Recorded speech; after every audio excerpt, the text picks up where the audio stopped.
All right, Hare Krishna. Welcome everyone for continuous studies of Bhagavad Gita.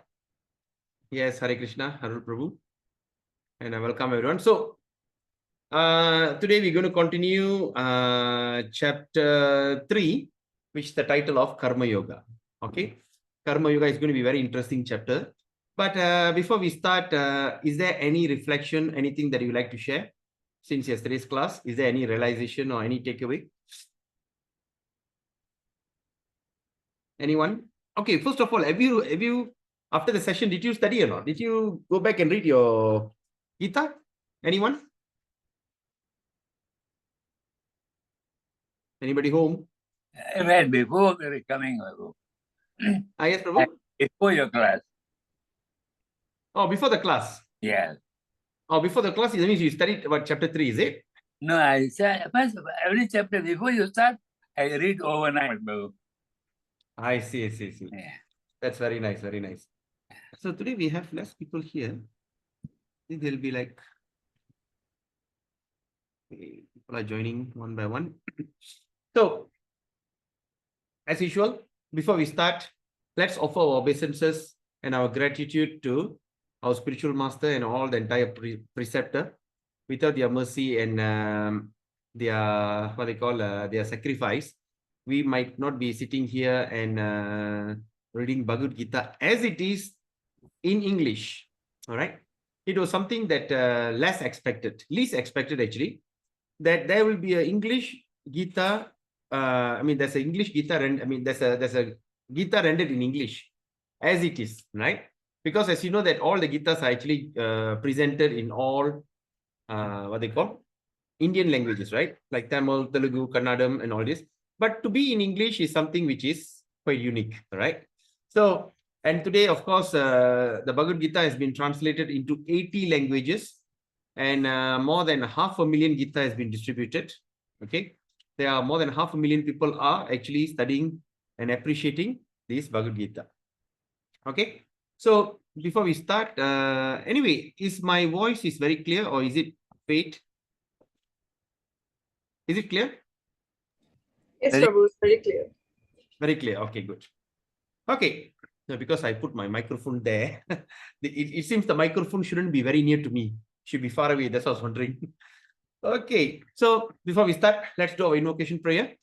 Om Ajnanatimirandasya Gyananjana Shalakaya Chakshurunmilitam Yena Tasmai Sri Guruve Namaha Sri Chaitanya Manobhistam Sthapitam Yena Bhutale Swayam Rupa Kadamayam Dadati Swapadantikam Vandeham Sri Guru Sri Yuta Padakamlam Sri Gurun Vaishnavamscha Sri Rupam Sagarjadam Shahagana Raghunathan Vidam Tam Sajivam Satvaitam Savaduta Parijana Saitam Krishna Chaitanya Devam Sri Radha Krishna Padan Sahagana Lalita Shri Vishakan Vidamscha He Krishna Karuna Sindhu Dinabandho Jagatpate Gopesha Gopika Kanta Radha Kanta Namostute Tapta Kanchana Gaurangi Radhe Vrindavaneshwari Vrishabhanuste Devi Pranamami Hari Priye Vanchakalpatarubhyascha Kripa Sindhubevacha Paditanam Pavinebhyo Vaishnavebhyo Namo Namaha Nama Om Vishnu Padaya Krishna Prishtaya Bhutale Srimade Jayapataka Swami Niti Namine Namacharya Padaya Nitai Kripa Pradayine Gaurakada Damadaya Nagara Gramatarine Nama Om Vishnu Padaya Krishna Prishtaya Bhutale Srimade Bhakti Vedanta Swami Niti Namine Namaste Saraswati Deve Gauravani Pracharine Nirvishesha Shunyavadi Pashatya Deshatarine Jai Shri Krishna Chaitanya Prabhu Nityananda Shri Advaita Gadadara Shiva Shari Gaura Bhakta Vrinda Hare Krishna Krishna Krishna Hare Hare Hare Rama Rama Rama Hare Hare Hare Krishna Krishna Krishna Hare Hare Hare Rama Rama Rama Hare Hare Hare Krishna Krishna Krishna Hare Hare Hare Rama Rama Rama Hare Hare Hari Om Tat Sat Om Namo Bhagavate Vasudevaya Om Namo Bhagavate Vasudevaya. Om Namo Bhagavate Vasudevaya. Narayanam Namaskritya Naram Chaiva Narottamam Devim Saraswatim Vyasam Tato Jayam Udiraye. Nasta Prayesu Abhadresu Nityam Bhagavata Sevaya. Bhagavate Uttama Shloke Bhakti Bhavati Naishtiki. Hare Krishna. Hari Om Tat Sat. So, today, yesterday we went through the first chapter that we went through was setting the scene. Okay, just to recap, what happened? Arjuna and Krishna all gathered, and Dhritarashtra asked that question: Dharma Kshetre, Kurukshetre. So, in the place of pilgrimage, which is known as Kurukshetra, my son and the sons of Pandu, which is his younger brother, gathered and ready to fight. What did they do? So then Sanjaya, which is the prime minister and secretary, he had this mystic power from because he's a disciple of Vyasadeva. He got that mystic power. Through that meditation, he could visualize and he started to speak to Dhritarashtra. During that conversation, initially first was setting the scene.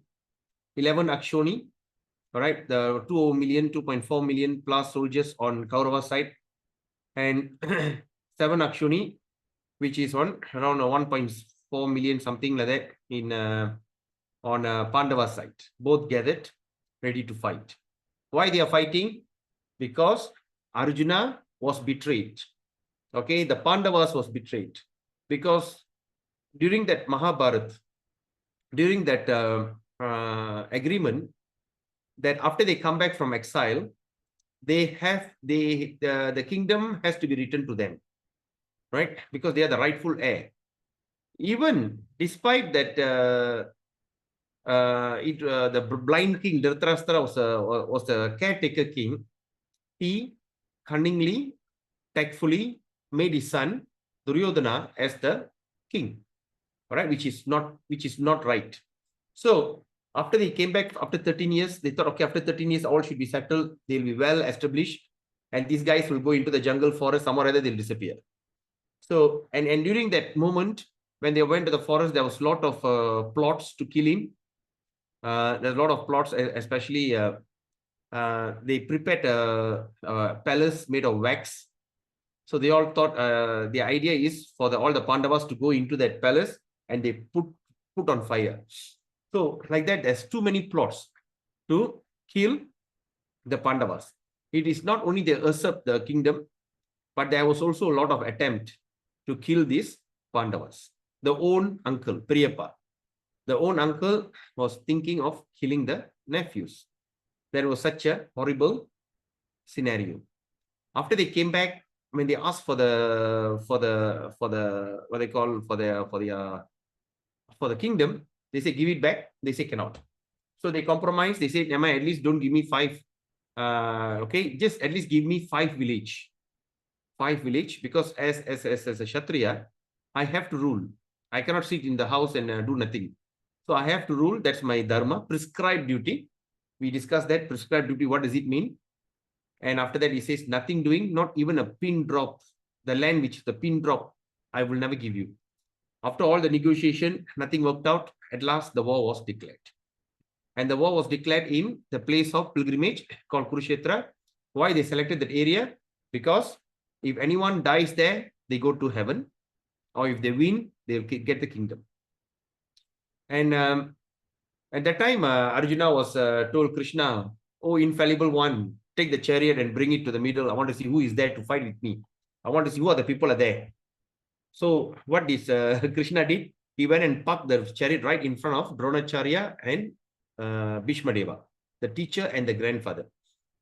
If we went and parked the chariot right in front of Duryodhana and Karna, he should have got so angry, He said, yes, let's fight.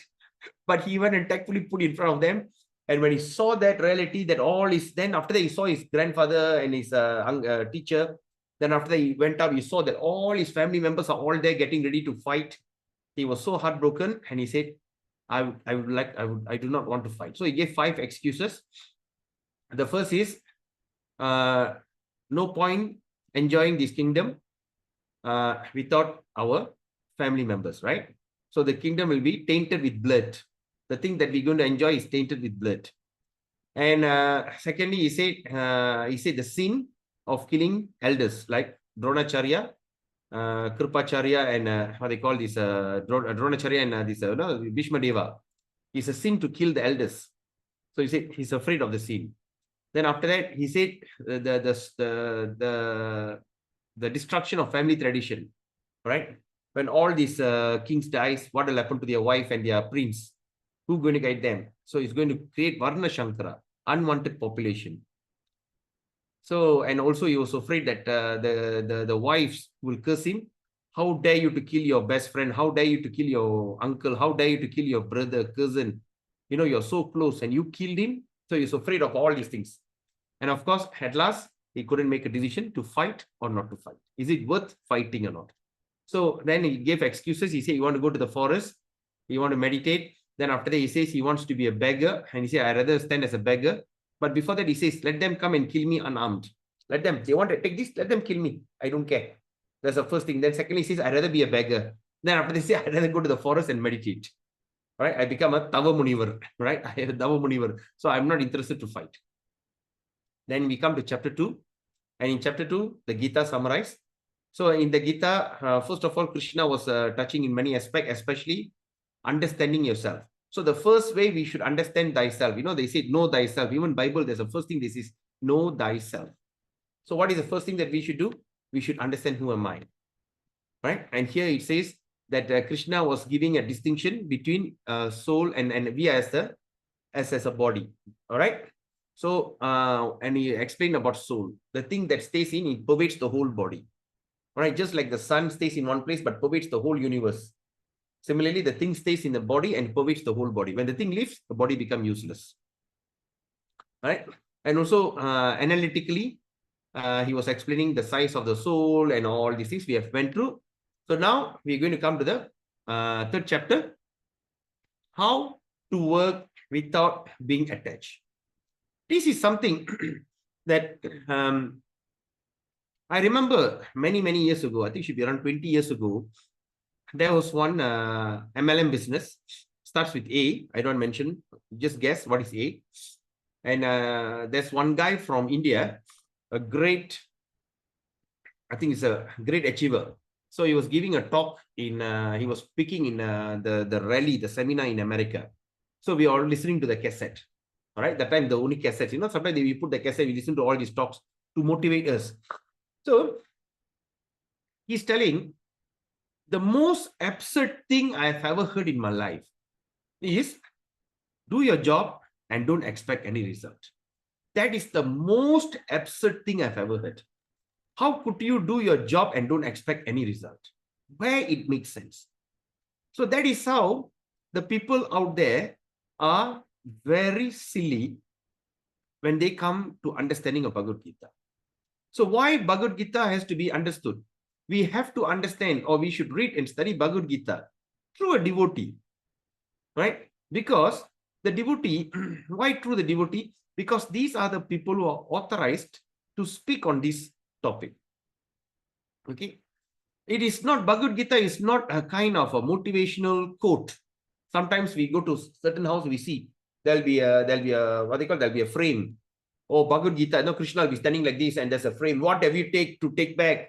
What have you done? Everything happens for. Is that Bhagavad Gita? You'll get me or not? What have you brought so you can take back? What is this? What I mean, come on. The 7 under teachings of Bhagavad Gita. Bhagavad Gita is not that primitive or not that shallow. You know, but we are all has been misguided by the elders. And that is the result of what is happening today. Right? And especially the guardian of the Gita, who's supposed to be Indians, are the people who are the most uninformed. And and now the Bhagavad Gita is accepted worldwide. We have people all around the world accepting Bhagavad Gita and start appreciating it. But the Indians still in ignorance. Right? So that is something very sad situation. And now we start to see a lot of challenges are happening. Okay, like example, it is the duty of everyone here to not to have a child like Zamri Vinodin or Firdaus Wong. If you're going to have a child like that in your family, it's a curse. Why this kind of people turn up? From where they mushroom out? Because of non-information. Because the parents did not appreciate Bhagavad Gita and study, and they did not teach the children. It is our commitment. It is our big commitment that we should study and we should train our children. Of course, you are giving your best education to your children, this kind of modern education and all this. Yes, fair enough. Oh, that is important. I don't deny that. But it should also run in parallel. If it's only run in one wheel, eventually it will collapse. Right? Just imagine if the thing runs in one wheel, like the bullock cart or this thing, there's a two wheel, all runs in parallel. If suddenly there's nothing, how long it's going to run? So eventually it's going to collapse. And once the thing collapses, the entire family tradition will be destroyed. And that is called Varna Shankara. Unwanted people will start to mushroom out. And these unwanted people will attack, they'll turn back and still attack us back. And they start to ask questions. Oh, you people are this, you people are that. And they start to make TikTok and all this, humiliating. And the funny thing, the people in Hindu Sangam also doesn't know what is Bhagavad Gita. And I don't know what are they sitting and doing there. Right? Once I met the Hindu Sangam head for Para. I told him, you should make sure that you allocate your allocation. You get your allocation from the government. You must give 50% to the ISKCON, because we are the only one are establishing the Sanatan Dharma. Other than us, people out there are simply not doing what they're supposed to do. And they got a shock. No. Right? So all of them are becoming very technical and very mechanical. Okay. So now we have already finished first two chapters. And congratulations, now you're going to the third one. I really hope that you last until 18th chapter. Stay, make sure that you come for all that 18 chapters and you start to see how scientific is this book. The civilization, the yesteryear's civilization, when you look at all the Indian civilization at the past, they were so fantastic. They were amazing. Amazing. Like when you see there's a temple, Padmanabha temple in Kerala. The temple cannot be opened by any modern technology. Where got such thing? And where they got the idea intelligent from? Vedas. Okay. So that is how we should always. So we have a big responsibility. All right. So today, the chapter 3 is going to be speaking about you should perform your duty. You shouldn't abstain from not doing anything. But expecting the result, it's going to be very distressful. Right? So this chapter 3, it is somehow or other going to create some kind of peace of mind, and it's going to be very inspiring. Even in whatever job that you are, you can be a student, you can be a teacher, you can be a doctor, like Mr. Chong is a contractor. You can be in any kind of job you are involved, you are in, but you can do the best. All right. So starting now is the real studies of Bhagavad Gita starts. All right. Without further delay, let's start our today's program.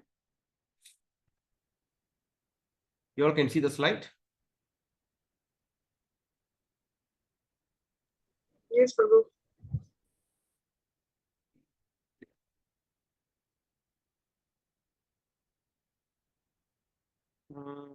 Where is it? Okay.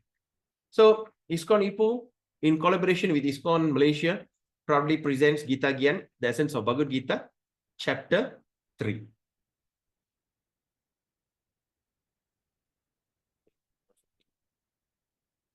Right. Let's take darshan from Sri Nitai Gauranga.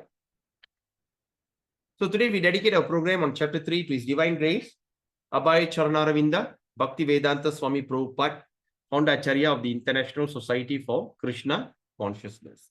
And this program has been inspired by His Holiness Jayapataka Swami Maharaj, Governing Body Commission and also Spiritual Master.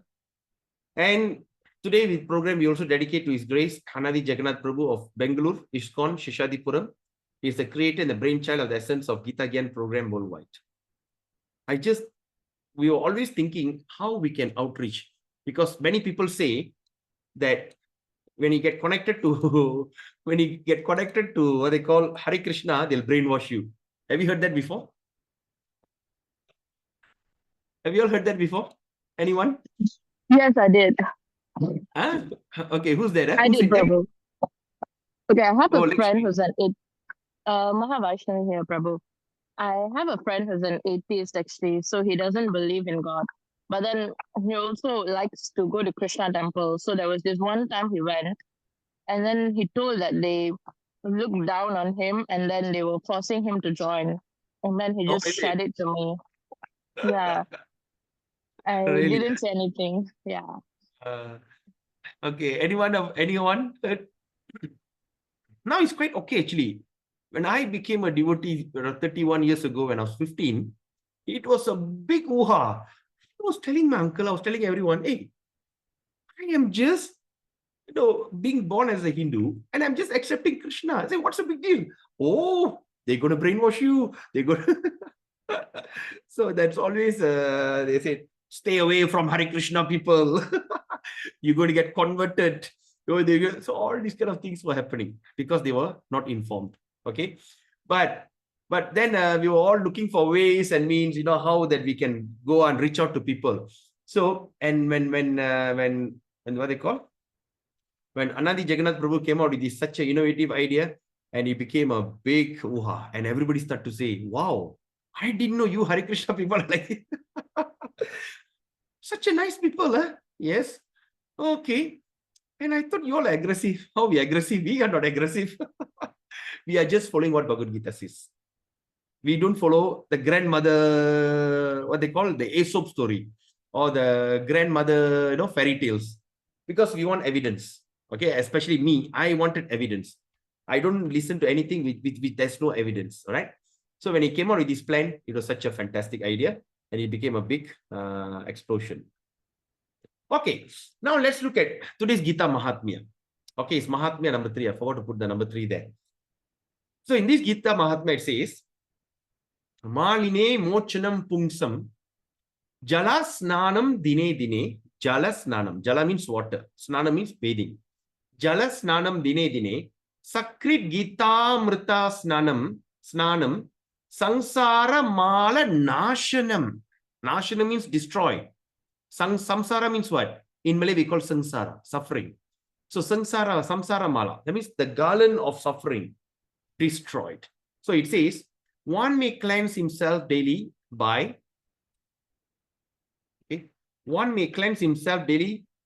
taking a bath in water. But if one takes a bath even once in the sacred Ganges water of Bhagavad Gita, for him, the dirt of material life altogether vanquished. Vanquishing, but totally destroyed. So we are always taking ourselves, we are taking our bath. And how we are bathing through, we are cleaning ourselves with water, right? So, and why it says that Ganges water of Bhagavad Gita? Because when you look at Ganga, the story of Ganga, how the Ganga appeared. There's a Bali Maharaj, when they ask for three steps of land. There's a small dwarf Brahmana will come and ask for 3 steps of land. And he give one is Bhumi, second is on the head, third is the leg will go up, right? So when the leg goes up, it crack open the universal, what they call eggshell. It looks like an eggshell. We will discuss this as we go on, the following chapters. And from there, the water from Garbhoda, from the water from this, there, it start to fall down by washing the feet of Trivikram, right? While washing the feet, it comes down very forcefully, and the water was so forceful it can even wash the entire material universe. So, and he was requested by Lord Shiva to come and hold it. That means, in other words, when the water comes down so fast, you have to put something, it hit and bounce back, the velocity, it become reduced, right? The pressure, the water pressure become reduced. So that means the Lord Shiva will go there and the thing will just fall on his head. He will take it and the thing will come down slowly. And he starts from India. There's a place called Gomukhi. Go means cow, Mukhi means face. All right, there's a place, Gomukhi. You can see the place looks exactly like the cow. Eyes are open. And from the mouth inside, the Ganga will start to flow out. All right, start from Gomukhi and until the Bay of Bengal. It travels around 3,000 over kilometers, right? So that is the thing that touched by the feet of Vishnu. That is Ganga. And Bhagavad Gita is spoken by the word of, spoken by Krishna. All right, spoken by Krishna. So that is why this is called also as sacred as Ganga. So it says, but what Lord Shiva, Adi Shankara says here, that even a person, even once, all right, even once, if you take bath in the sacred word or this thing, Bhagavad Gita, the dirt of material life is altogether vanished. That is why we should study Bhagavad Gita every single day, right? Just imagine if how nice if we can stay near Ganga every day, go and take a dip, but it's not possible, right? You know, the environment, the culture, everything cannot ngam with us. But every day when you start to read Bhagavad Gita, it is equivalent that you are taking bath in Ganga. And that is the best way of destroying all your, what they call, all your dirt of material existence and all this karma and all these things. Okay, just by studying Bhagavad Gita. All right. So let's look at this, understanding the Bhagavad Gita.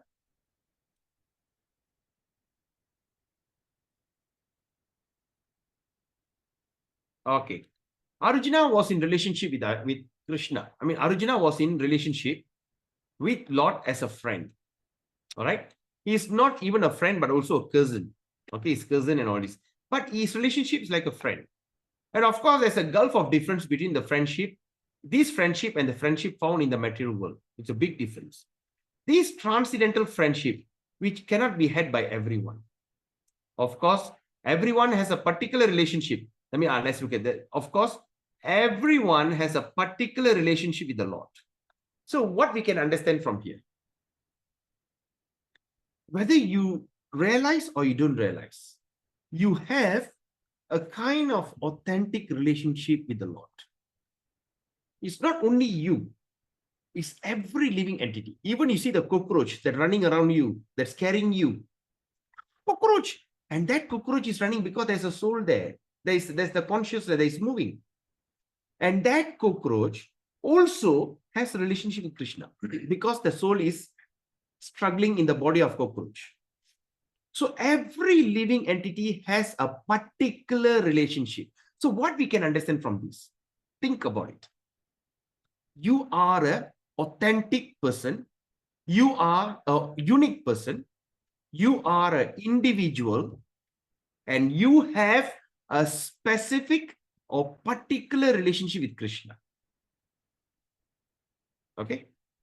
Just like example yesterday I said. So when you have a particular relationship with Krishna, and when you come here, Devi Dham, this place called Devi Dham, the place of suffering and misery, a miserable place. We came here, and the Lord didn't simply put us on a random person. He created a body which is very authentic. He has given you the thumbprint that never existed. No one has it. The look that you have is never existed before. Your DNA, even your RNA, everything is different. Your voice, your thinking pattern, the way you think, the way you act, it's all uniquely yours. So that means you as a unique particular person are given this unique body to go through this life. It's not only in human body, even in animal body, right? Maybe in our mundane eyes, we start to see all dogs looks alike. Okay, all German Shepherd looks alike. But that if you really look at it, even the same species of dogs, they don't have the same look. They still have differences. Right? So here we understand that every one of us has a particular relationship with the Lord. And that relationship is evoked. What is evoked means? That means the relationship has become, what is the word? Dormant. All right? The relationship become dormant. That means it's just like become so dull, become like the battery weak already, dormant. All right? But that relationship can be evoked. Can be like, it can start to be awakened. Evoked by what?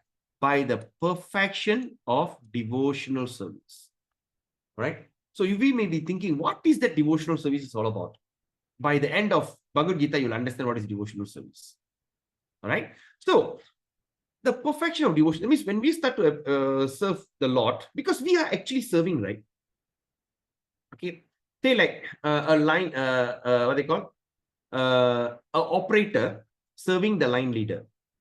The line leader serves the supervisor. The supervisor serves the assistant manager. Assistant manager serves the general manager. The manager serves the general manager. The general manager serves the board of directors, director, right? And the director serves the chairman. The chairman serves the president. The president go home, serves the wife and children. So we are going on serving others, right? If you're working with the government, I am a government servant, right? We cannot sustain without serving others. Suddenly you're walking on the street, suddenly you see a man, a blind man are struggling, you go and hold him and just take him across the road. You're serving. Okay. Service above, that means all of us are involved in kind of serving others. Yes or no? Okay. We go back home, we see, oh, the children not eaten. Even though how big man you are, still you go back, your child not eaten. Ah, okay, come, baby, come, I feed you. You're serving the child, serving the wife. The wife is serving the husband. Like that, we are rendering service to each other in our relationship. Relationship with the family, right? Relationship with neighbors, relationship in a society, and relationship with the country. We are just serving each other. It is not that someone serves me, that I am the enjoyer. No, we are all serving each other. But when that service becomes dovetail to the Lord, it becomes devotional service. That means serving with devotion, right? Serving with devotion. Okay. So that means when we start to serve the Lord when we start to improve in our devotional service, our true relationship, our original self is evoked, and you start to realize, hey, actually I'm Krishna's friend, I'm listening. So it's be evoked. But in the present status, Prabhupada says, present state of our life, not only we have forgotten the Supreme Lord, okay, but we have also forgotten our eternal relationship with the Lord. So we have eternal relationship. Actually, if you really see, what is the difference between the sea, the ocean, and the drop of sea water? Is there any difference?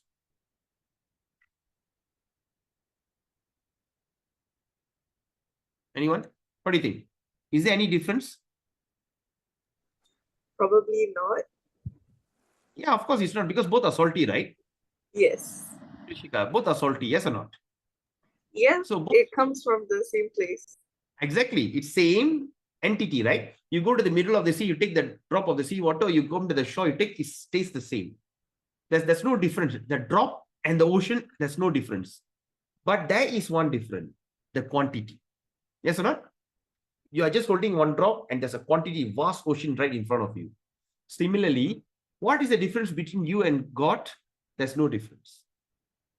But your quantity is minute and Krishna is huge. All right. So that is why in Brahma Samhita it says Ishvara Parama Krishna.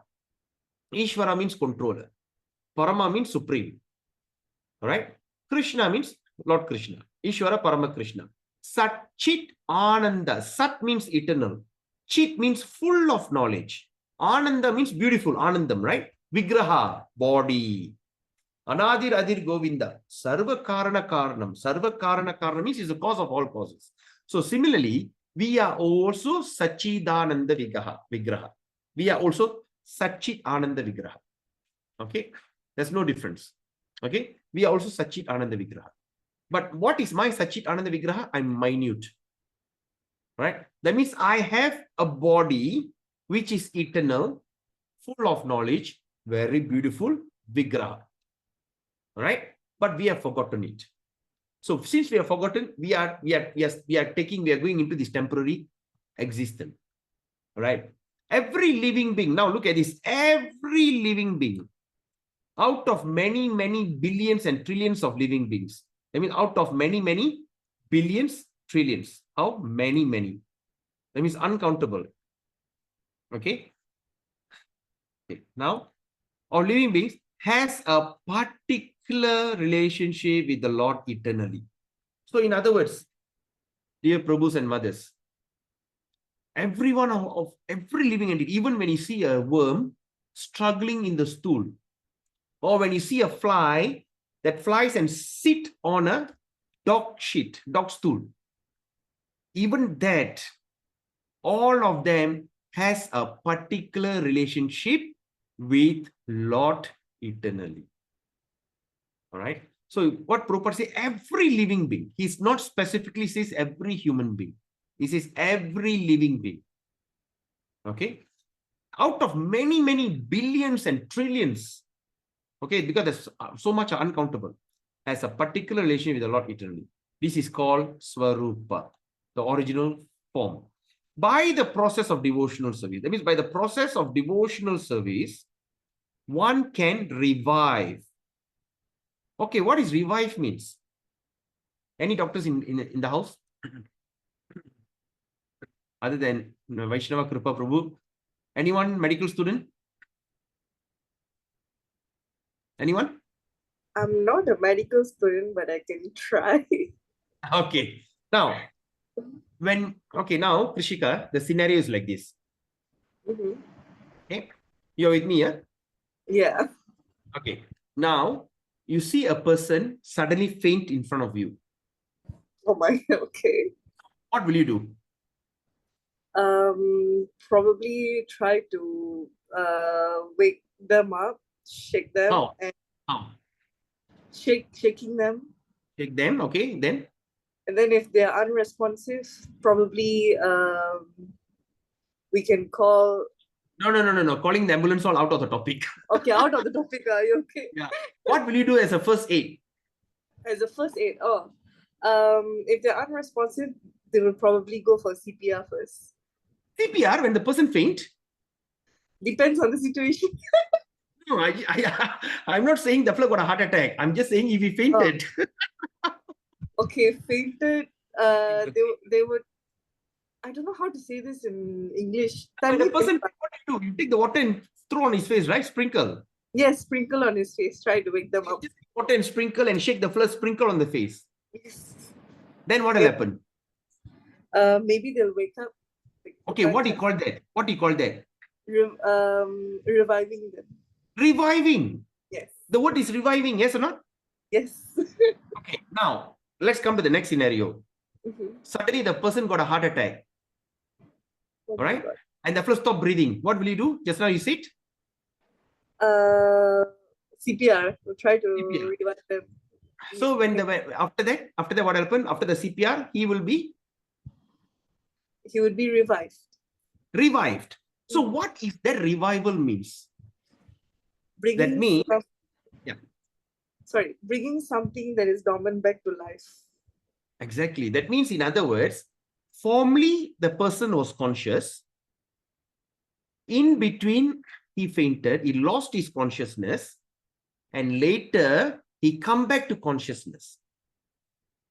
Right? He had that consciousness, in between he lost it, then he got it back. He awakened.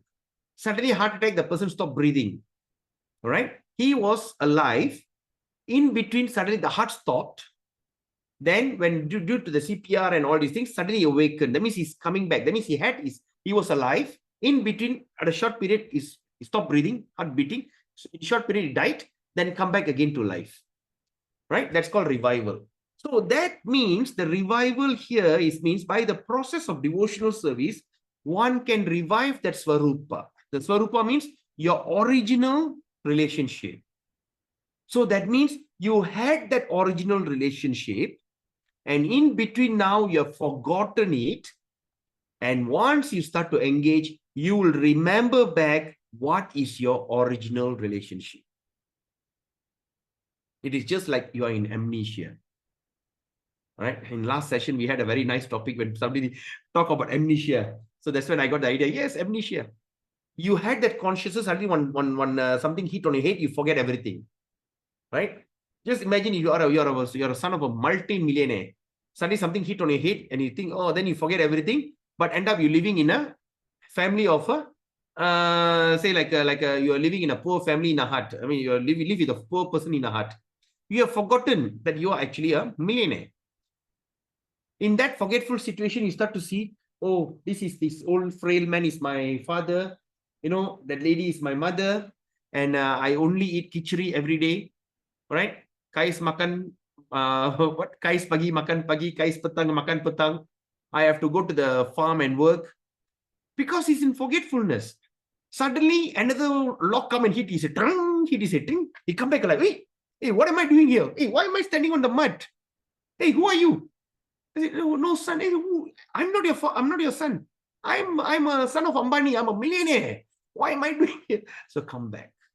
So that's what we are saying. To revive, all of you have that Swarupa. In end of Bhagavad Gita, you'll understand.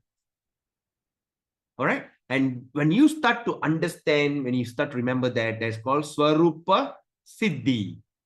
That means perfection of one's constitutional position. Remember, I spoke about constitution yesterday, Perlembagaan, right? You cannot change. That means you come to your original position. So Arjuna was a devotee, and he was such a, and he was in touch with Supreme Lord in a friendship. All right. So I hope you all understand what I'm saying. Okay. And of course, if you don't understand, please watch this video again. You also can send me WhatsApp message or whatever. If you want to get further clarification. Of course, after the class end, I'm going to merge batch 1 and batch 2, and we're going to do a lot of other classes. All right. Now let's go to the chapter 3, Karma Yoga. First of all, we understand what is. Let me explain to you what is yoga. Yoga means it's not a stretching thing.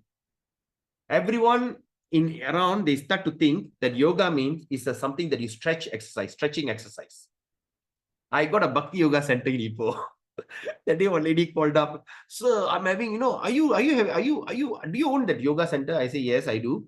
I am having a back pain. Before I could say, she started telling, "I got a back pain. The thing is so cannot tahan la. The doctor asked me to go for yoga." I say, "Excuse me, hold on. I am doing Bhakti Yoga." What is Bhakti Yoga? So, in other words, okay, that's out of the topic. Anyway, yoga means linking with God. The term linking with God, we call it yoga. All right. Linking with God, we call yoga. Or in other words, let's talk about mundane topic. Let's say we are linking ourselves with the king. Right? When there's a king, we are linking with the sultan or the king. What do you call that? All right. They call it as a protocol. Yes or not? What is the word they use, Prabhu? Vaishnava Kripa Prabhu? Your relationship with the king, what do you call that? I was a physician, Prabhu. Huh? I was a physician, Prabhu. Yeah, I understand. But see, when you are with the king, what is it? What is it? You're linking with the king. That's one term I've forgotten. Yeah, I can. Okay, it's okay. Right. So anyway, Dr. Vaishnava Kripa Prabhu was a royal physician to the king before, right? So anyway, so you are linking yourself. Linking yourself is called yoga. So now the chapter 3 means karma yoga means you are linking yourself with God through activity. You all understand? Here the yoga is not, we are not talking about some stretching exercise. Okay. Now, okay. So now let's look at this. Arjuna's doubt about renunciation of work or work in devotion. Arjuna has a doubt. That means renunciation of work or work in devotion. Okay, let's look at this. In 3.1, okay, chapter 3, text 1, it says, Arjuna vacha jyasi chet karmanaste jyasi chet karmanaste mata buddhir janardana tat king karmani gore mang niyojayasi keshava. See, now we can understand that how Krishna is, I mean, the way Arjuna is asking the question. Jayasi chet karmanaste. He said, Arjuna said, "Oh Janardana, oh Keshava, why do you want to engage me in ghastly warfare?" What is ghastly? Horrible, terrible, extremely horrible. Right? That means after the ghostly effect, all right? Ghastly, right? Say something, sometimes they say, after the war, the bomb was dropped, and the thing looks so ghastly. It's so horrible. So he's asking this question, why do you want to engage me in ghastly warfare? All right. Why he used the word ghastly? Because it is very sure that all the warriors right in front of him, even his beloved friends, cousins, uncle, all the people are standing right in front of him. They are not giving up without giving a fight. And they are not going to stop until they die. They're going to fight to death. Either they die or they win. So he knows it's going to be very gory. It's gory. Karmani gore. Gore means what? Ghastly. In sometimes he calls, have you heard about Agori? Anyone of you heard about Agoris? Yes. All right. Agori is the one who eats the dead body, right? Yeah, they're cannibalistic. Yeah, cannibalistic. So they are very ghastly, yes or not? Right? So Agori means the person who are ghastly. So Gori is ghastly. Horrible. So he's asking, Tatkin Karmani Gore Ma. Ma means me. Why? Why you want me to engage in this ghastly warfare? If you think intelligence is better than fruitive work. Is it? So fruitive work is asked because you previously said don't talk about fruitive work. See, since intelligence is better than fruitive work, that means use your intelligence. Why you want me to act in this kind of ghastly warfare? And 3.2, right? Arjuna is continuing. Vyamishreneva vakyena. Vakyena, those words that Krishna is using. Vyamishreneva vakyena buddhi mohaya shiva me. Buddhi mohaya siva me. Tat ekam vada nischitya yena shreyoham apnuyam. He's saying, buddhi means intelligent. Moha, correct? He says, okay. He says, my intelligence is bewildered. Arjuna is telling, I'm confused. Bewildered means confused. My intelligence is bewildered by your equivocal instruction. What is equivocal? That means there's no specific instruction. This, that. Which is what? Right? Which is which now? So my intelligence is bewildered by your equivocal instruction because you're not coming to the point. Of course, he's not saying that. I'm just telling for your understanding. I'm presenting it to you. So then Arjuna is saying, therefore, please tell me decisively.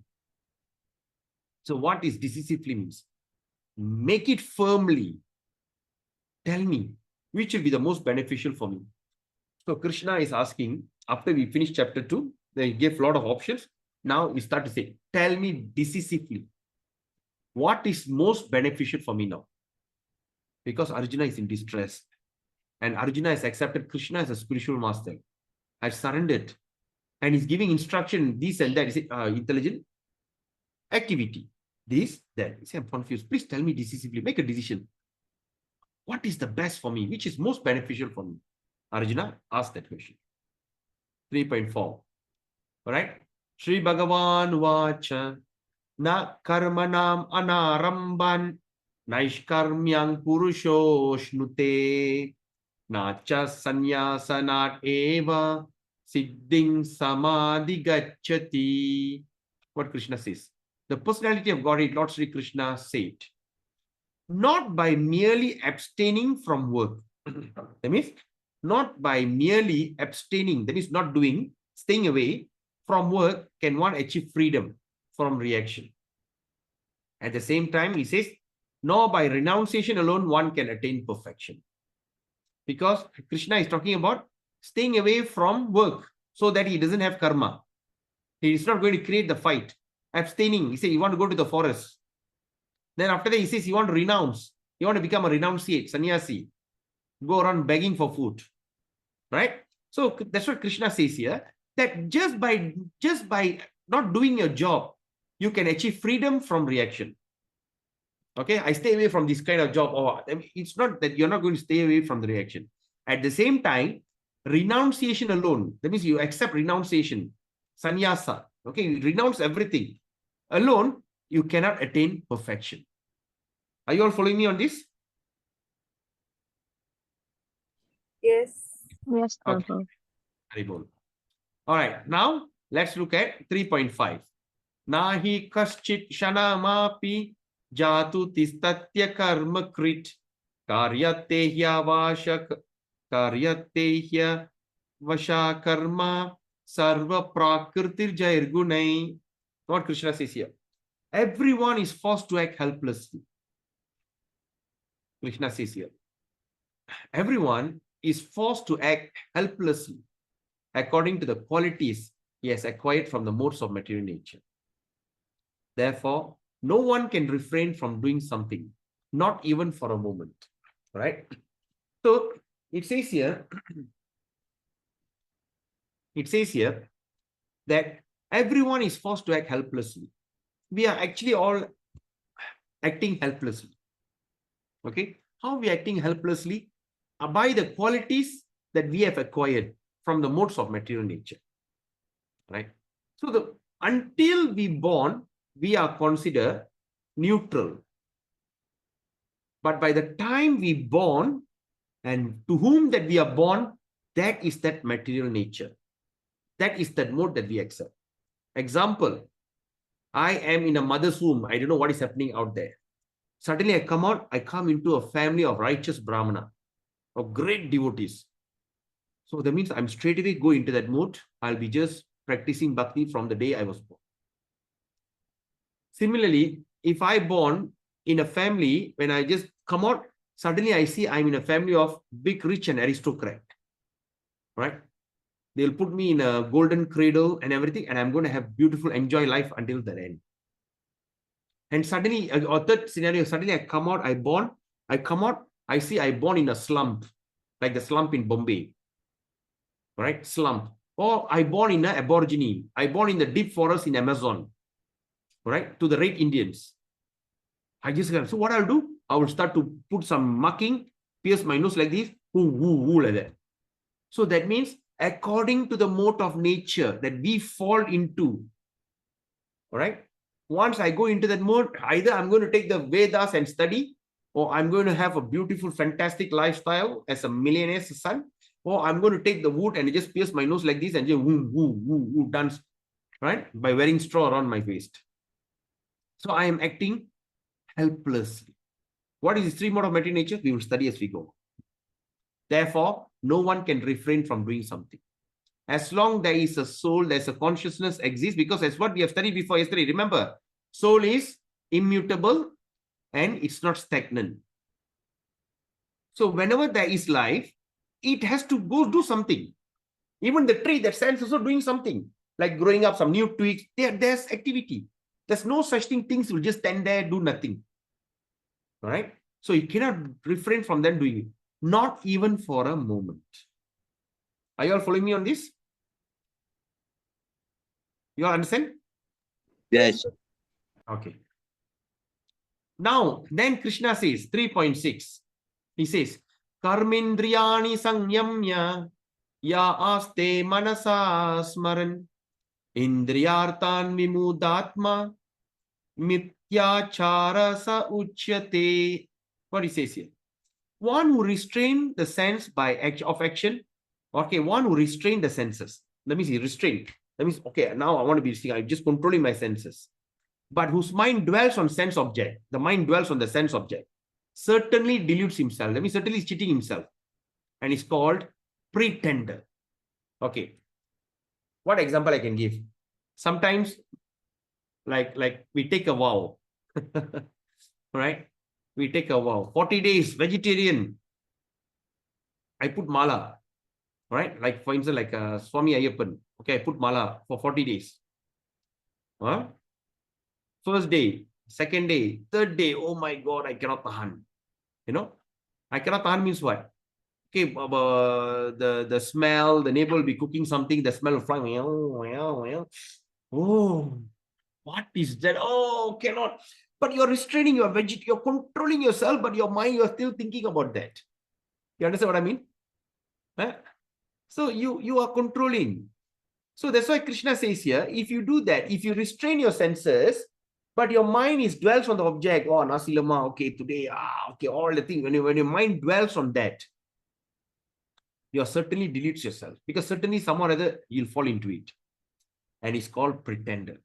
So look at the sadhu here. This sadhu has, has become a sannyas. All right, it's near the Ganga. All right. So he's a sannyas, he was like a rising. But look at him. He refrained himself by becoming a sannyasi. He's having this kundalam. kundalam. The sannyasi carry the pot. And you see one hand with cigarette and then with handphone talking to someone. So this is what Krishna says, pretender. So what we can understand from here, Krishna don't want you to pretend. Right? Like for instance, we are advocating vegetarianism. I know some of you may struggle to be a vegetarian. Right? And I know, you know that being vegetarian is very good for your health. Fair enough. But I can't control it. Right. So now, all right. So artificially, I tell myself, okay, now I'm studying Bhagavad Gita, I'm chanting Hare Krishna. I think I should be a vegetarian. After you become a vegetarian, after some time, you cannot sustain. All right. Just like sometimes when you see people who want to stop smoking, right? Then after they stop smoking for some time, then suddenly the desire they cannot control. That's a called relapse. So what happened? Like last time, maybe he just smoked 1 pack, but after the thing relapsed, maybe he smoked 3 packs a day. He overdo it. Right? So how am I supposed to do? So what Krishna says, if you're going to refrain yourself, but still your mind thinking about it, you're a pretender. So what do we advocate? Vegetarianism is good. But let that feeling comes through the purification of the mind. Yesterday we have read that verse, right? Durena hyavaram karma. Throw away all the abominable activities through the bhakti yoga. When you start to practice bhakti, when you start to chant, when you start to read Bhagavad Gita on a daily basis, you start to see there'll be a turning of heart. You start to have higher taste. When the higher taste comes, the mundane taste will go away. Once the mundane taste goes away, it goes for good. Example, one day, maybe one example I give, you might be staying in a slum, in a wooden house, in a low-cost area, right? But after some time, you evolve, you go to a better apartment or you go to the better house. After you go to the better house or very comfortable wooden house, or a stone house, or what they call brick house, sorry. You go to that place. And after some time, you just think, I just want to go and see how my village looked like. So when you go back to the village, can you go back to the life? Can you go back to the slum? You'll be like, oh my God, I cannot. You'll be raise your pant. You'll be walking on a tiptoe. You tip and walk. I said, and your neighbor says, hey, you have been living with us since the day you were born. Why not you come to my house? I make for you I give you some drinks. You say, no. I say, it's okay. I just want to see, and you run away. Why? Because you evolved. You from the slum, you upgraded yourself to the brick houses. So once you upgrade yourself to that, you will definitely not come back. Similarly, once you start to get your higher taste, your mundane taste will go off. So once that mundane taste goes off, then naturally your taste, but everything won't be looking for this kind of mundane things. We will study this as we go on in our next classes. Now you understand? So we don't want you to pretend. Krishna says, don't pretend. Just do your job. Don't try to restrain your senses. Right? This thing. Okay. Now, let's look at this. Niskama Karma Yoga. That means, in other words, 3.9. What Krishna says. Yaknartat karma no nyatra lokoyam karma bandhana tat artang karma kaunteya mukta sangha samachara. 3.9. What Krishna says. Work done as a sacrifice for Vishnu has to be performed. The work done as a sacrifice. They also call Tyaga. Tyaga means sacrifice. The work done as a sacrifice has to be done, has to be performed. Otherwise, work causes bondage in this material world. So that means any work that you do, you have to do as a sacrifice for Vishnu. If not, whatever things that you do is going to create bondage. Therefore, O son of Kunti, perform your prescribed duty. That means do your job, the prescription that is given to you for his satisfaction. And in that way, you will always remain free from bondage. Okay, now let's look at this example. Okay. Now, let me see. Rishika, what are you working as? I'm not working. I'm a student. I'm studying degree in TESOL. Oh, okay. Yeah, you told me that. That's all. Yeah. Okay, anyone working? Anyone working? Lakshmi, you are the working in CIMB, right? Prabhu. Huh? Yes, yes, Prabhu. Yes. Wow, what a coincidence. Lakshmi working in CIMB Bank. Wow. Okay, Lakshmi. Now Yes. let's look. Now let's talk about the scenario. Huh? Mhm. You're waking up in the morning. You're going to work. Mhm. All right. Okay. And you're working. Maybe say example. You're working. Dealing with your customers as a teller or whatever your customer service or whatever that you're doing your job. You're arranging for tuition. I mean, a tuition plot. You're arranging for these loans or whatever bank transaction you do. Yes or not? Yes. Then after that, after you finish your work, then you come back home. Okay, you work there maybe for 8 to 10 hours, then you come back home. Okay, by doing that, end of the month, you are getting paid. Yes or not? Yes, Prabhu. Okay, now the question is your work is devotional service? Is my work a devotional service? Yes. I don't think so. You don't think so, eh? Okay, Yeah. how about others? Do you think what Lakshmi is doing is devotional service? She's going to the bank. Maybe someone come to see her for a loan for their business. Somebody come and give some big deposit money. She takes and count and put it in this thing. Or someone wants to withdraw money. She takes the money and give it to them. Is this devotional service? Anyone? Hare Krishna Prabhu. Yes. Who's that? Regina, Rajina. Yes, Mataji. I think if she dedicates all those actions, No, whatever we are not going to that. We are not going to that. Now Not her going job to- is devotional service. Okay. Is it devotional service or not? No, right? No. no. Yes. Okay, it's no. So now Lakshmi is like this. Now, end of the month, you do your job, which is nothing to do with devotional service, but end of the month you get a little salary. Oh, sorry, I shouldn't say little salary. You get your salary. Get your salary. What do you do? From that salary, you take any X amount. Okay, maybe 10 ringgit, 50 ringgit, whatever amount that pleases your heart, and you give it away as a sacrifice. Give it away for what they call give it as a donation. Example, maybe you buy one Bhagavad Gita and give someone a Bhagavad Gita. Okay. Uh-huh. What happened? Because you take a small, because you've taken a small portion of your income, okay, you get your income, you just take a small portion of it and engage it for the sake of for devotional service, your entire salary becomes sanctified. So when entire salary becomes sanctified, your job, that means you're going to work, you're giving loan, taking money, collecting money, sending whatever job that you're doing, your job becomes devotional service. You got it? Do you understand? Or anybody? Yes, Prabhu. Understood. Krishna, you understand? Okay, who don't understand? This is very important. Everyone understand what I said? Yes, Prabhu. Okay. See, like for instance, okay, say example, when we offer food to Krishna, okay, when we do offering, because the food that we cook, we don't eat it directly. So what we do, we prepare the food very nicely, without onion and garlic, of course, pure vegetarian preparation, we take it. Up when we offer to Krishna, we don't bring the whole pail. We don't bring the whole pail of rice, whole pail of dal. We put it in front of the Lord. Lord, please take. No, we don't do that. We just take a small portion of all the preparation. We go in front of the Lord. We just offer, like you can see the photo here, right? You can see the photo here, right? So just go directly in front of the Lord and says, my dear Lord, please accept my preparation. So when we offer our preparation, that means once we offer the food, you know what happened?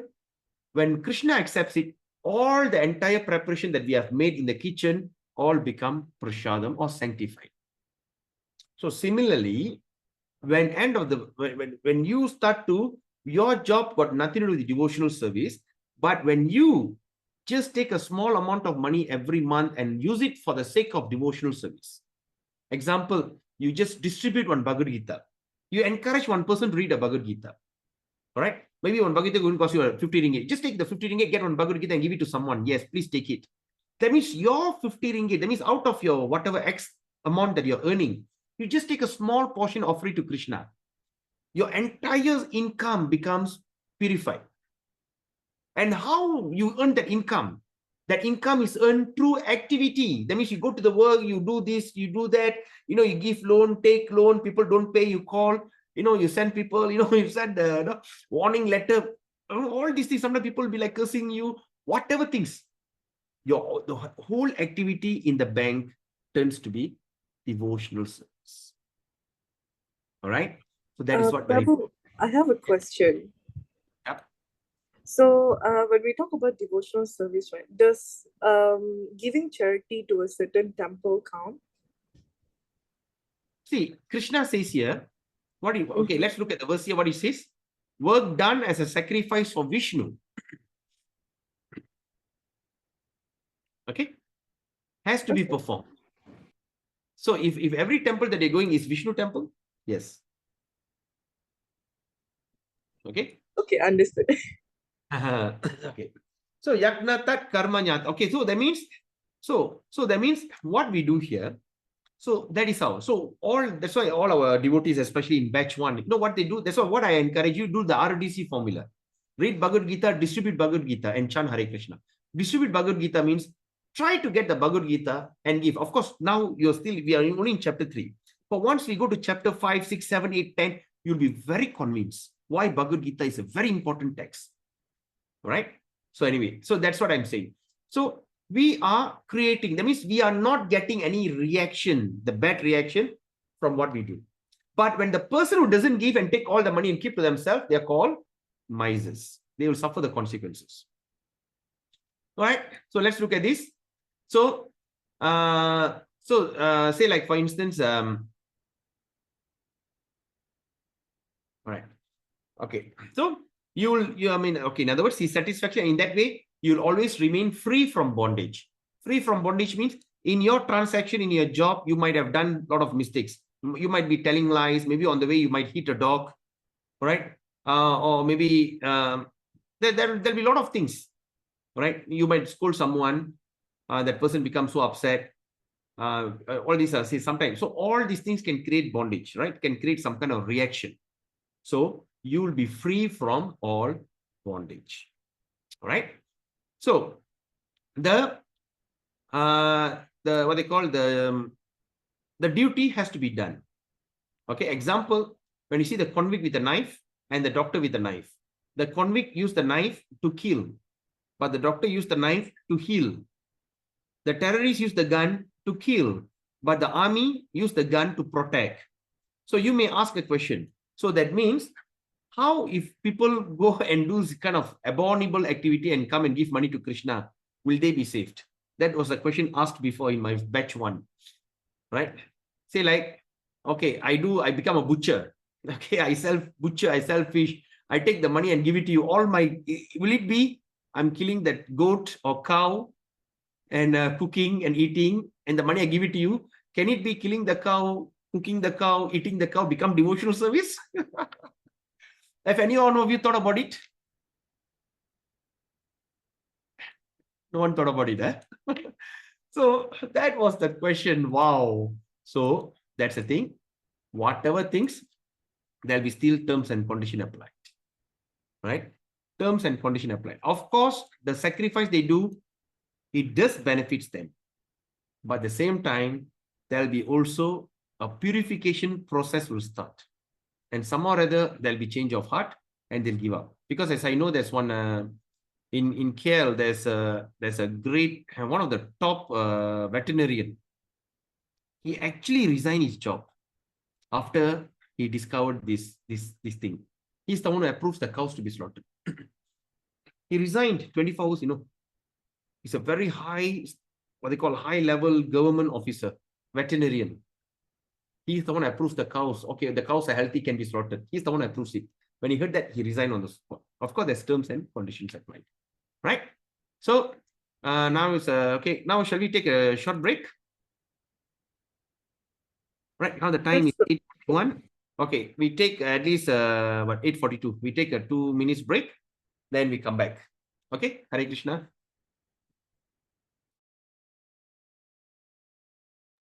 Hare Krishna. Are we back?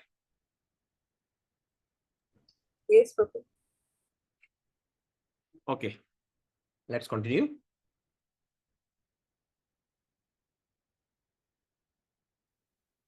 Okay. So 310. Let's see. Sahayakna praja srishtva puro vacha prajapatihi anena prasavishyatvam esha vostva ishtakamadu. So Krishna says, in the beginning of creation, the Lord of all creature sent forth generation of men and demigods, along with the sacrifice for Vishnu, and blessed them by saying, "Be thou happy by this yajna or sacrifice, because its performance will bestow upon you everything desirable for living happily and achieving liberation." So that means, in other words, all that yagya that we see, all the fire sacrifice, right? First, they start with the thing Om, and end of the day, end of the mantra, they complete with the Swaha. Om Keshvai Swaha, Om Namachivai Swaha, Narayanai Swaha, Swaha. Swaha means what? When they say Swaha only, they put the ghee and the people put the grain inside. So Swaha means feeding unto the tongue of Vishnu. Okay, so that's what it meant. So that means in the beginning, the Lord have created everything. All right, and along with the sacrifice for Vishnu.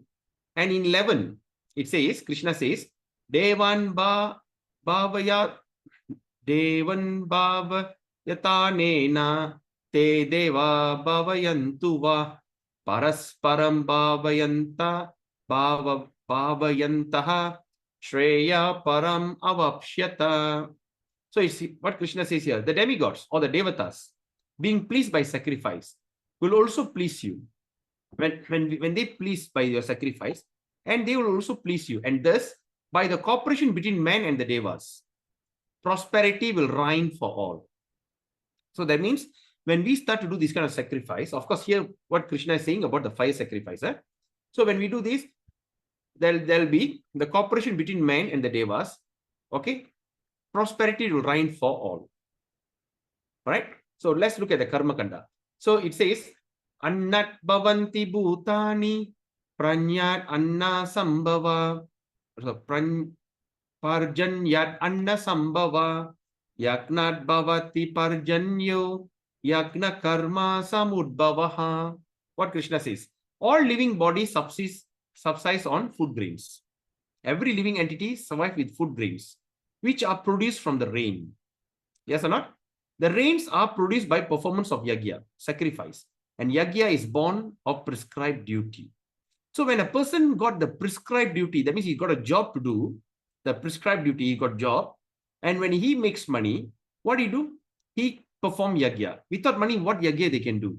And through that yagya, all right, they say when we put the ghee, it creates naturally, it creates the rain tendency, right? And through the rain, all the things will become, that means all the grains will start to manifest. All right, now the question is, of course, this kind of yagya, in Kali Yuga, the best yagya is chanting of the holy name. Okay, we'll come back to that. Okay, because the question is, why Malaysia always rain? Why in Malaysia we never experience any kind of shortage of water, drought? Okay, we have not seen, right? Why Malaysia, there's no scarcity of grains. There's not even once we heard that there's no rice to eat, there's no dal. There's not everything in abundance. You know, in those days, what they call this Peninsular Malaysia, the Indian traders call it as Swarna Bhumi. Okay, the Bhumi, it's a golden place, right? Because everything is in abundance. Okay, we'll discuss that as we go on. Okay, now let's look at sinful life. What is sinful life? Evam pravartitam chakram nanu vartayati haya agayur indriyaramo mogang partha sajivati. 33:16. Krishna says, my dear Arjuna, one who does not follow in the human life the cycle of sacrifice, if a person who never performs sacrifice, thus established by the Vedas, certainly leads a life full of sin. Right? When the person who does not sacrifice, okay, they live life full of sin. Living only for the satisfaction of the senses. Okay, they live only for the satisfaction of senses. That means they work hard, they keep the money, and they just enjoy themselves. Such a person lives in vain. Can you imagine the word that Krishna used? Lives in vain. What does it mean? In Tamil, we call Avalre Tandam. Right? This I can relate to my family members. I mean, because I came from a mercantile family, right? My uncle in India, when I went to India, South India, Madurai, when there, I have my uncle, we went on the car, my uncle was telling, can you see that building? Yes, that's mine. Can you see this building? It's mine. Can you see? Such a multi-millionaire. Similarly, in Malaysia, we all were dealing in heavy machinery and spare parts. We import from Japan, dismantle it, and we export to other countries. In Ipoh, we call it Botakade, right? So I'm from that kind of family, and I start to see. So all my family members, I mean, I shouldn't say all, mostly, right? They don't do all this. They do the sacrifice and they keep it to themselves. Okay. But of course, they do some kind of, when it comes Taipusam, they are doing this big time food program and all this kind, they're still doing. Right. If that person don't do such a thing, and whatever money they earn, they keep to themselves, that person's life is in vain. So now, example, like when you look at this, in this verse 320, see what Krishna says. Karmanaiva hi shangshittim ashita janakadaya loka sangraham evapi sampashyam kartum arhasi. What says? King such as Janaka. Who is Janaka?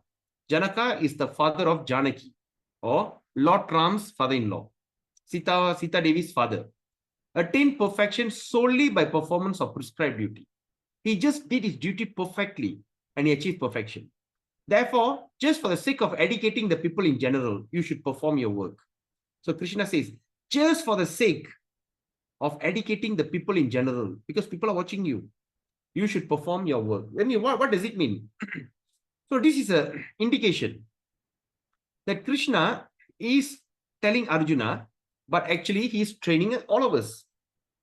He's teaching all of us just for the sake of educating the people in general. What happened if only Arjuna didn't do all this? We might have not got this knowledge. All right. So just for the sake of educating. Why? Why he says that? Because in 21 he says, Yat acharati shreshtas tat avetaro jana sa tat pramanam kurute lokas tat anuvartate. What he says? Whatever action a great man perform, common men follow.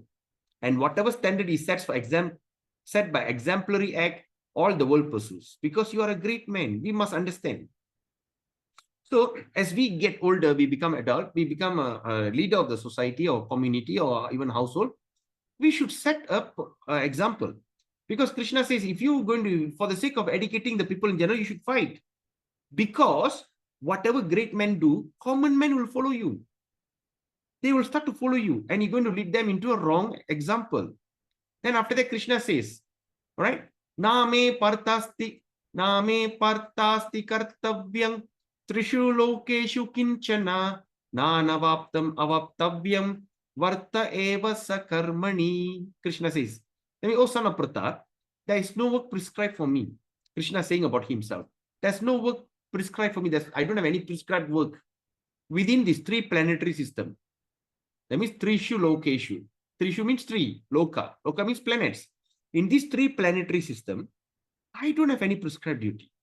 No, am I want of anything? I don't mean, it's not that I want anything. I don't want anything. No, if I need to obtain anything, I don't need to obtain anything. And yet, I am engaged in prescribed duty. And yet, I'm doing my job.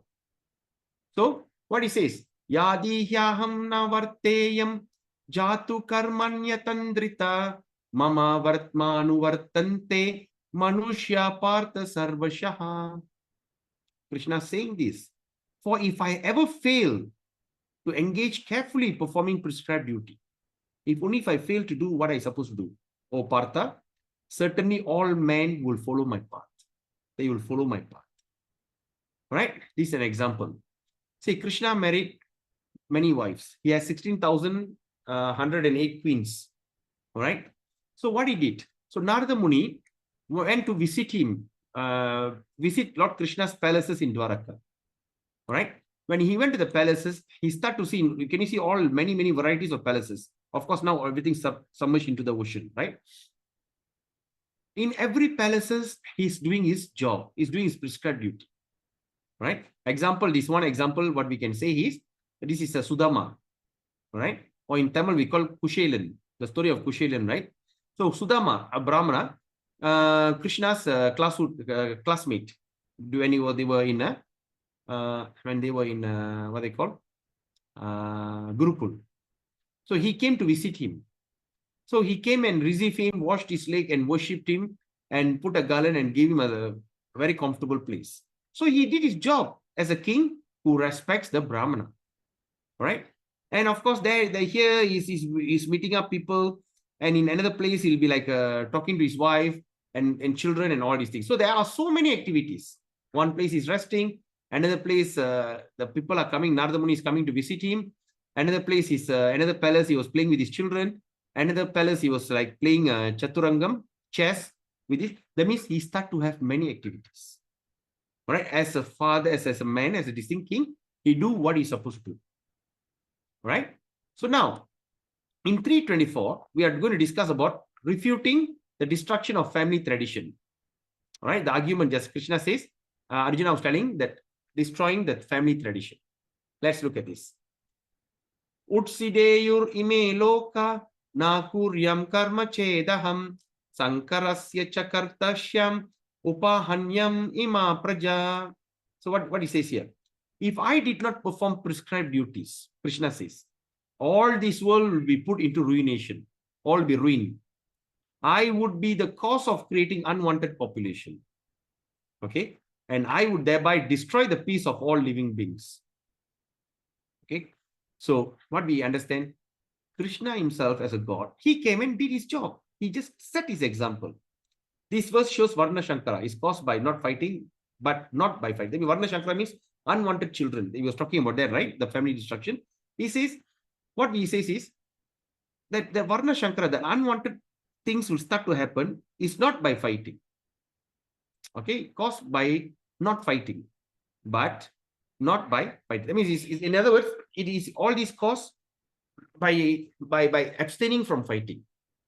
Okay, it's not necessary you abstain from fighting. You don't create this kind of Varna Shankara. The real Varna Shankara will happen when we do not perform prescribed duty, and the whole world will put into ruination. That means in Krishna is telling Arjuna, you have this responsibility. If you're not going to do this, you're going to create the Varna Shankara, unwanted population. The leaders, the warriors are no longer going to be very brave. When the war comes, they can run, they can run away. Why they run away? Because they say Arjuna done that before, so I'm doing it. You all get it? Okay. Now, in 330, that's the purpose of Bhagavad Gita. What he says? Mayi sarvani karmani sanyasyadhyatma chetasa nirashir nirmamo bhutva yuddhasva vigata jvara. Therefore, Arjuna, surrendering all your works unto me, Krishna says, surrender. Mayi means me, unto me. Sarvani, everything, sarva. Karmani, activity. So, Mayi, to me, all kinds of activity. Sannyasa, that means renouncing it or surrendering it. All right, he says, surrendering all your works unto me with full knowledge. Don't do it blindly. All right, surrendering all things to, with full knowledge of me, without desire for profit, with no claims to proprietorship, free from lethargy, fight. Krishna says that. That means he says, at last he says in this chapter, I surrender and all your works unto me. Do your job. And do it with knowledge of me. Just think about me. Without desire for profit. Don't expect anything. Don't claim anything. If the thing becomes, oh, I am the one who done it. No. And free from lethargy. Just don't be very confused, or don't become okay. Example like cashier counting money. All right, when you see the cashier here counting money, so even though the cashier counts thousands of ringgit, but end of the day you only get maybe 1,500 ringgit. So you cannot say all that money that I've collected is my money. Finish. Cannot, right? That means he knows, he got full knowledge that this money that I am collecting for the company, for that shopping center, I'm collecting for them, right? So I don't desire for profit. That means I don't like to take 10% of the collection. No. And I don't claim proprietorship. This money I collected, therefore it's mine. We don't do that, right? So just do your job. So bring it, fight. Okay. So now let's look at this. Arjuna's reason for not fighting: compassion for friends and relatives. We studied in chapter 1, text 28 to 30. No enjoyment, even victorious. Chapter 1, text 31 to 35. Fear of sinful reaction, 36 to 38 in chapter 1. Destruction of family tradition, chapter 1, text 39 to 43. But Krishna defeats Arjuna's argument one by one. What he says in 22, he says, compassion for eternal soul is self-realization. And 237, Krishna says, happiness comes from prescribed duty. That means you do your job accordingly, that's where the happiness comes from. And 238, Krishna says, fight for the sake of duty. Do it as the sake of duty.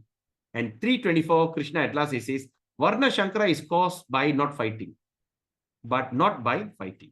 So that means the Varna Shankara, unwanted population, will happen by you abstaining from fight, because you are setting a wrong example. This wrong example going to create unwanted followers. That's the real Varna Shankara, not by killing them. Okay. Okay, now let's look at this. When we talk about sacrifice, what are those sacrifices? In Satya Yuga, there are 4 yugas. Okay, 4 yugas, like the 4 this thing. So the first yuga is called Satya Yuga. The second yuga is called Treta Yuga. The third yuga we call Dwapara Yuga. And finally, now we are here in Kali Yuga, the final moment. All right. So in Satya Yuga, they achieve perfection by doing severe meditation. They meditate, and they meditate so severely until they can achieve perfection.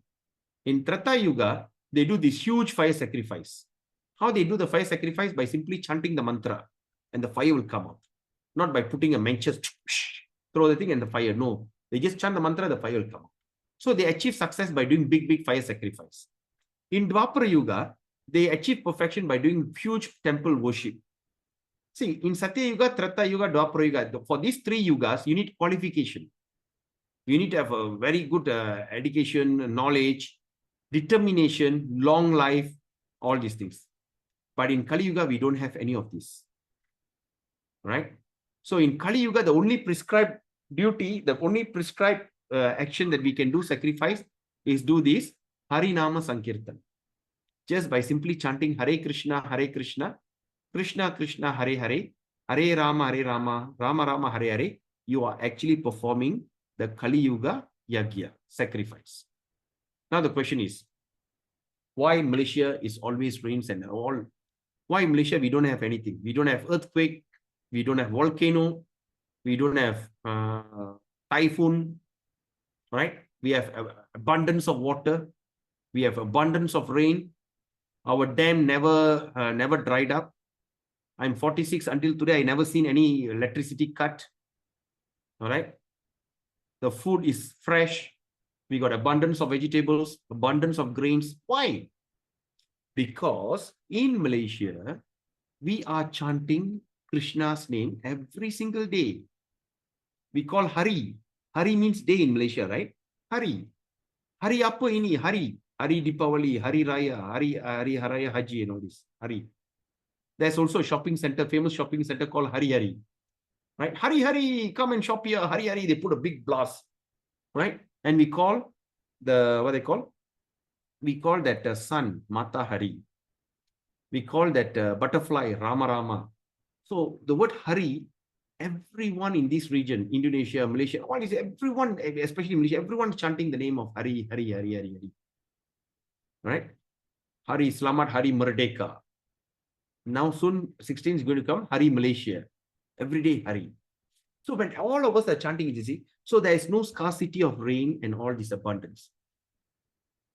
You know, I remember when I was doing my Bhakti Sastri course, one of that lecturer was Bhakti Dhira Damodara Swami. He's a Nigerian sannyasi. He's from Nigeria. He's a black, he's a sannyasi. He said, when he heard me telling this, he said, If I were to be born again, I definitely want to be born in Malaysia. Because here every day we are chanting the Hari. Right? So that's a Kali Yuga thing. Because when we are not doing this, we're going to life full of misery. Okay. So this is how we have gone through. We have gone through 8.4 million species of life. All right. We've gone through all this kind of thing. Okay, we'll discuss as we go on into that following chapters. We will discuss what are the 8.4 million species. We have gone through all these species, right? So now after passing through 8.4 million species of life, we finally get the chance to know God. So here Krishna has declared himself that everything surrendered to me, and for the sake of educating people and surrender, that you won't be entitled. I mean, don't get entangled. Okay. So that's the thing. So in Kali Yuga, that's the only thing, the best way that we can achieve perfection in Kali Yuga is chanting Hare Krishna, Krishna Krishna, Hare Hare, Hare Rama, Rama Rama, Hare Hare. It's not easy, but it's worth it. Chant every day. What is the rules? There's no rules. Can I chant in the toilet? Yes. Can I chant while I'm sleeping? Yes. Can I chant this thing? Yes, anything. All right. They say the food that you eat, you must chew 16 times before you swallow. So what do? You put the food inside and chant Hare Krishna, Krishna Krishna, Hare Hare, Hare Ram, Ram, Hare Hare. Then you swallow the food. So that was a question. But how if I eat non-vegetarian? If I take mutton and chicken, put in, it doesn't matter. You take the mutton, chicken, put in your mouth, chant Hare Krishna anyway, because there's no rules and regulation. Hari Rama Chintamani says, there's no rules and no regulation. You put the chicken inside and just chant Hare Krishna and swallow it. And you know that you have already chewed the food 16 times. It is good for your body, right? You don't need to sit count 1, 2, 3, 4, 5. It's just Hare Krishna, Hare Krishna like that. So by doing that, you start to see how your life will transform, right? So take the commitment, RDC formula. So read Bhagavad Gita daily, distribute Bhagavad Gita. That's the act of sacrifice that what you can do. All right. Just take your whatever amount of salary that you have. Just think how much you like to give away. Right. You can buy a Gita or you can sponsor a Gita. Right. So you can just tell me, okay, how much Bhagavad Gita you would like to sponsor? I will just sponsor it. I'll just give it away. So what I usually do, like Bhagavad Gita here in Malaysia, the price is 40 ringgit per book. Say example, if you donate 100 ringgit, example, just an example, you give 100. What I will do, I will reduce 10 ringgit for the Bhagavad Gita. So that means your influence of 100 ringgit will go into 10 Bhagavad Gitas. Okay? 10 Bhagavad Gitas. If not, I only can distribute 2 Bhagavad Gita in your name if I want to give it away for free. Because one book is 40 ringgit. So I came out with this formula. I was thinking, from you, since you want to sponsor, I said, okay, never mind. Why not I reduce the price? From 40 ringgit, I distribute at 30 ringgit. And some people who really can't afford it, I'll give it to them for free. We have, in our previous batch, we have people who have got it for free. I give it away because someone sponsored, right? So of course, this package comes with chanting back bits, and also one small Damodara cut. Okay. But I just found out, I think only 4 or 5 sets or something like that. Once the thing is finished, there's no more chanting back and bits because I haven't got it yet.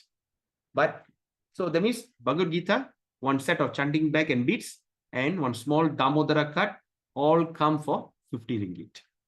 All right. Shipping free. Shipping, there's a devotee who are absorbing. He said, any Bhagavad Gita you're going to distribute, the shipping is on me. All right. In 2021, I distributed 5,400 Bhagavad Gitas, 200 sets of Srimad Bhagavatam through the Gita Gyan program. Many people came forward and started to distribute Bhagavad Gita. Of course, as we go on, you'll understand why this thing is really going to be beneficial. And that's a fantastic way of sacrifice. Okay. So tomorrow is Thursday. So we don't have a class. We're going to continue on Friday. Okay. Because Thursday is a break. Saturday, Sunday is a break. So, on Thursday, Friday, we're going to discuss on transcendental knowledge about Krishna, how to approach spiritual master. Okay. So with that, we end the session here. Is there any questions, any comment? But please don't leave first. I would like to show you one video. So when people talking about living a miserable life, okay, what happened when we don't sacrifice, but we live life? No, okay, we are using it for our own this thing. people usually cannot be happy. This material world is such a terrible place and is such a painful place. Okay, so I'd like to show you one scenario.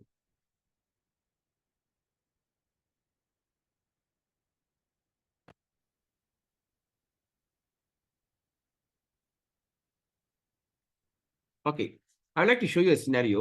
It's a real life scenario, the sad reality of life. What happened if we are not in control of our life? All right, just see this. Before that, let me see whether I'm sharing this with sound. Okay, share sound. Okay.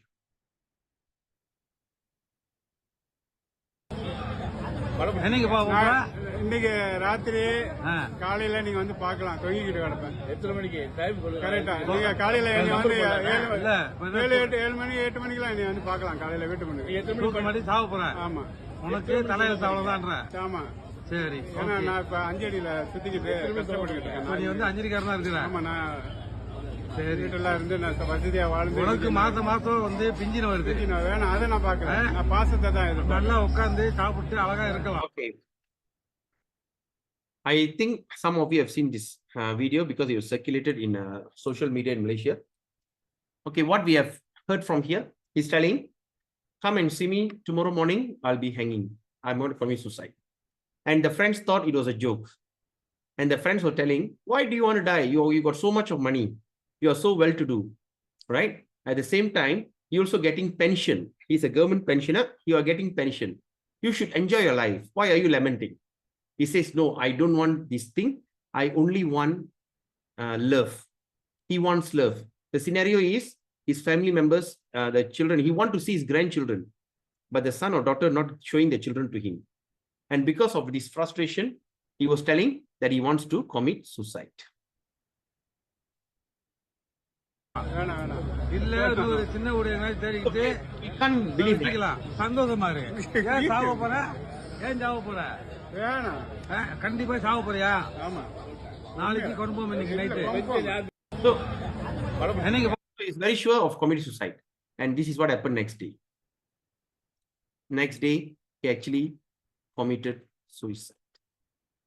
So just think about it. The peace formula. When we work without expectation, the expectation creates a lot of attachment. Expectation creates frustration. So, in chapter 3, the conclusion that what we can understand from here is to live life without any kind of expectation. We may think that these teachings of Krishna, especially in chapter 3, because last time people used to ask me, it doesn't make sense at all. You just do your job, don't expect anything. What nonsense is this? What kind of philosophy is this? But now you see, Krishna was never wrong. When we start to have a lot of expectation, right? He said, I have everything. I'm very rich. He's having a big house, but he wanted something. He wanted attachment, right? He thinks that all the things that he worked hard, it's not worth it because end of the day, he's deprived of love. But now, out of frustration, he just got together with his friends and said he's going to hang. And all the friends were making fun. He said, let me take the video. So tell you, yeah, tomorrow you come and see me around 7 o'clock in the morning in the porch. You can see me hanging. All right. But the next day, he actually committed suicide. So my dear Prabhus and mothers, think about it. The world's biggest pain is being attached. When we do things with expectation, we end in suffering. Life is full of misery. Just try to reflect. Think about it. Tonight you go to bed, you just think about it. When you see you are going through some kind of situation, a scenario, say like okay, you're having something like very frustrating in your heart, try to listen. I suggest you to create a logbook, create a book. Just get a scrapbook. Okay. In that book, write your daily journal. Make a journal. My Shiksha Guru, one of the great, my Shiksha Guru is Pran Govinda Prabhu. Okay, His Grace Pran Govinda Prabhu from Alachua, USA. In his class, he spoke about this, creating a journal. You have to check and balance your life on a daily basis. whatever pain, whatever things that you're going through, of course, you're not going to write a diary. You are checking yourself on a daily basis based on teachings of Bhagavad Gita. Now I am going through this kind of suffering. Okay, something is happening, bothering you. Write that bothering and try to analyze it. Because here we are talking about scientific knowledge. We are not sentimentally attached. We are using scientific knowledge. Check and balance your life on a daily basis. Now I'm going through this. Why? Then you just think, because I am having so much of expectation. Right? Say like, for instance, when you start to do things with expectation, when you don't meet that expectation, you will suffer. Expectation actually kills. Expectation creates frustration. You brought up your children are not listening to me. Why? Why? Where I went wrong? Why? Other people's children are so successful. Why my kids are so terrible? Right? Oh, I brought this. Why this happening to me? Why? Where did I go wrong? Expectation. So Krishna says in Karma Yoga, when you study this Karma, because we just spoke about on a surface level, this Gita Gyan, he says, see, I want you to please go and read every verse, because we just jump verses. I just choose and pick and choose. I want you to read that verses, and I want you to go into the translation and the purport. I want you to study word by word. You start to realize, if you just could do this, imagine the tremendous peace of mind. It's a big industry out there. We are talking about Netflix, we are talking about HBO, we are talking about cable TV, we are talking about smartphone, we are talking about games, we are talking about latest cars, we are talking about all that sense gratification. Like in Ipoh now, they start to have this, what they call that, Sunway Mall, one of the biggest mall, the happening mall, I think in Malaysia or Asia or something like that. All these things happening. Why? So that we want to take away from this, because we want a peace of mind. We want to be happy. But all this is not going to solve your problem. It's a big industry out there. But here Krishna says it very simple, easy. Do your thing. Don't expect anything. Do it as the matter of duty. And the result, sacrifice it to me.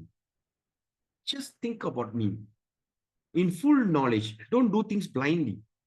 All right, I'm going to work now. I'm getting up and I'm getting ready. I'm putting on makeup or what is, so I'm going to work. That means no, okay, I'm going to go to work and I'm going to make money, because the salary I'm going to take, I'm going to buy some few Bhagavad Gitas and I'm going to give away. I'm going to distribute Bhagavad Gita and I'm going to do.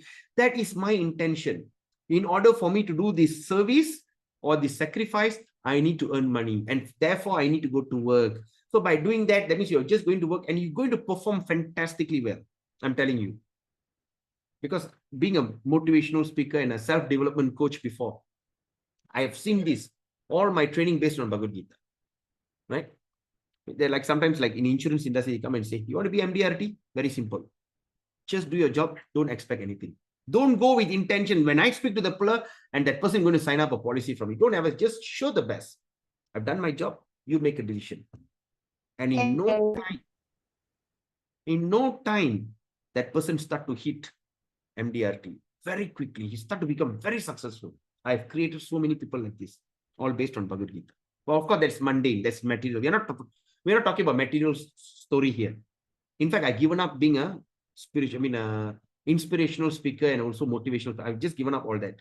I'm just doing Bhagavad Gita because this is so satisfying. People ask, how about your income? Krishna will take care. And things were just happening. Right? If I have expectation, even if I have expectation, okay, I'm good at this much a student, how much money can I make? I'll screw up everything. Right? So the same thing. So Krishna says to Arjuna, do your job, don't expect any result, and whatever thing, because you cannot do things without expectation. So that expectation, sacrifice to me. Give it to me. Don't expect anything. And do it as a matter of duty. Because when a great man do, common men follow. You're going to set a wrong example. It's not killing these fellows and their children going to be spoiled. By your attitude, you're going to spoil the entire future. The entire generation going to think, oh, Arjuna did this, so therefore I used to do the same thing. And he gave his personal experience, and he gave his personal example. He said, I, as the person who do not need anything in this three world, I don't need anything, yet I do my job. I still have to do that because for the sake of teaching the future. If I don't do this, the entire humanity will be ruined. Right? Then I do this, do that. So that's the thing. So that's a beautiful chapter 3. So I hope that you go back and read your chapter very religiously. Study it. Don't glance through it. Study. Take your time. Because tomorrow we don't have a class. So you can take that opportunity to study this thing in detail. All right. So it's already 9:20. So I take one question. If not, we'll just end the session here. Any questions? All right. Any comments? Okay. Hare Krishna, Prabhu. Yes, Prabhu. Hare Krishna. I just want to mention what you said is very inspired. It's a very transcendental inspiration. It's noted that this when the creation you mentioned that because when Lord is doing this creation, that sacrifice is needed along in this creation. So which we come to the study of this Karma Yoga. Is it that without this sacrifice, definitely will live in sense gratification. Yeah. Then of course that's why sacrifice is very important. I see. Yeah, understood. I understood. Yeah. So this is chapter 3. Yeah. Very nice, Prabhu. Thank you so much. All right. So with that, we end the session here. We'll meet again on Friday. Vanchakalpatrubhyascha kripa sindhubhyavacha paditanam pavinebhyo vaishnavebhyo namo namah. Hare Krishna. Good night. Have a beautiful day. Hari Bol. Hare Krishna. Hare Krishna. Hare Krishna, Hare Prabhu. Krishna. Ranga.